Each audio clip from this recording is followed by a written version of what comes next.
Diamonds are one of the cleanest illusions in money.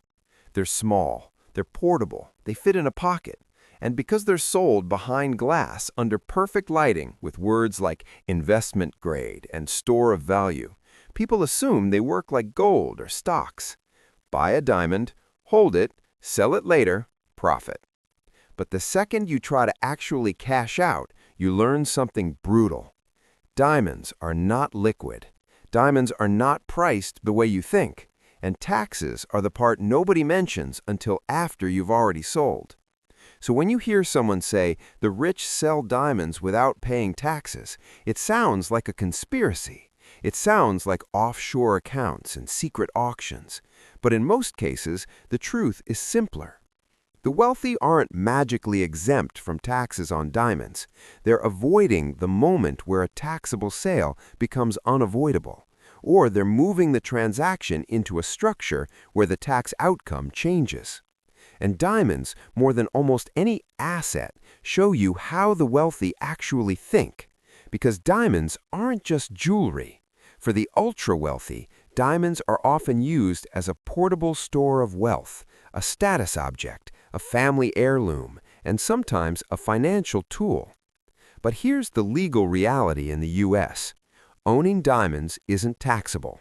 Holding diamonds isn't taxable. But selling diamonds at a profit is generally taxable. And diamonds are typically treated as personal property for tax purposes. In many cases, gains on precious stones can fall under collectibles treatment, which can mean higher long-term capital gains rates than the 0, 15, 20 most people associate with stocks. That's why diamonds can be hard mode for taxes. If you buy a diamond for $50,000 and sell it for $80,000, that $30,000 gain doesn't get special treatment just because it sparkles. The IRS sees a gain. And if you're a high earner, additional surtaxes can stack on top. So how does it look like the rich sell diamonds without paying taxes? First strategy, they don't sell, they borrow. This is the move that confuses people because it feels like a cheat code. A taxable event requires a sale, but borrowing against an asset isn't a sale. Wealthy individuals can take out loans backed by high-value assets, sometimes including jewelry, watches, art, and yes, diamonds. You'll see this in specialized asset-backed lending and private banking. The diamond stays owned, the owner gets liquidity, and a loan is not income. No sale means no capital gain is realized at that moment. Now, this isn't free money. Interest exists. Collateral requirements exist, and if the lender forces liquidation because terms aren't met, that can create a sale and taxes at the worst time. But used conservatively, borrowing lets wealthy owners access cash while keeping the diamond in the family vault. And this reveals the first major mindset difference. Most people think selling is the finish line. Wealthy people think selling is a last resort. Second strategy. They control what kind of diamond they own. This is where diamonds are very different from gold. Gold has a public market price. Diamonds don't. Diamond pricing is fragmented, full of spreads, and sensitive to grading details. Two stones can look identical to a normal person and have wildly different resale values. The wealthy understand that diamond investing is mostly about controlling the spread between what you pay and what you can resell for. So they focus on certification and documentation, purchase records and provenance, and channels where resale is possible without getting crushed by middlemen. Because taxes aren't the only cost of selling diamonds. Sometimes the biggest tax is the market itself. A person thinks they're up because the retail replacement value is high, but when they try to sell, the actual bid is far lower. Wealthy sellers plan around that reality. They don't want a surprise tax bill on top of a surprise spread. Third strategy, they sell through structures that control timing. Here's a quiet truth about wealthy tax planning. It's not always about paying zero. It's often about paying at the right time, in the right year, at the right rate. If you sell diamonds in a year where your other income is extremely high, you might pay more overall than if you sell in a year where income is lower. So wealthy investors plan exits around income timing, capital gains stacking, surtax thresholds, and sometimes multi-year planning. In some situations, a sale can be structured to spread proceeds over time, which can help manage how gains show up year to year. It doesn't make taxes vanish, but it can reduce the shock. Fourth strategy, they give diamonds away. This one is real, legal, and massively underused by normal people because it requires thinking differently.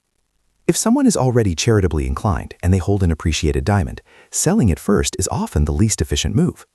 Sell the diamond, realize the gain, pay the tax, donate what's left. Wealthy donors often donate the appreciated asset directly to a qualified charity. When done correctly, donating appreciated property can allow the donor to avoid realizing the capital gain they would have triggered by selling first, while potentially receiving a charitable deduction, subject to rules, limits, substantiation, and valuation requirements. This is where diamonds get especially serious. Valuation and documentation matter. If you donate non-cash property like jewelry, you need strong records and qualified appraisals. The IRS expects substantiation. This is not something you wing. But for large values, wealthy families do it carefully because the tax efficiency can be enormous. Fifth strategy, they hold until death. This is the move that makes people mad when they first learn it.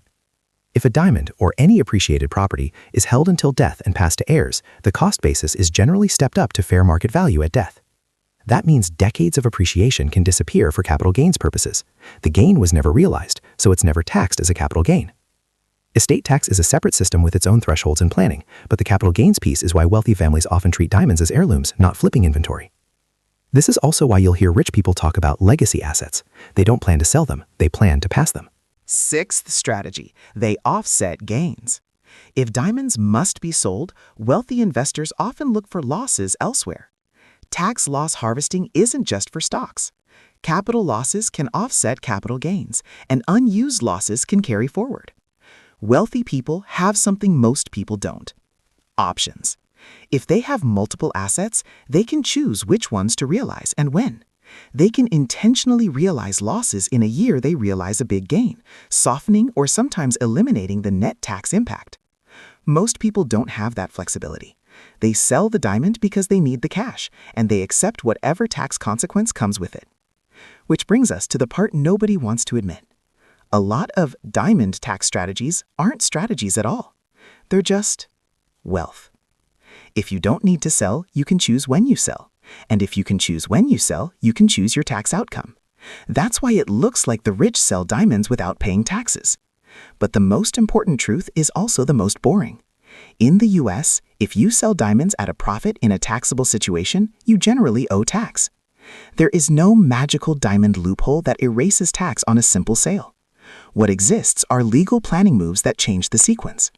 Borrow instead of selling. Donate instead of selling. Hold longer to reduce rates. Time the sale intelligently. Use losses to offset gains.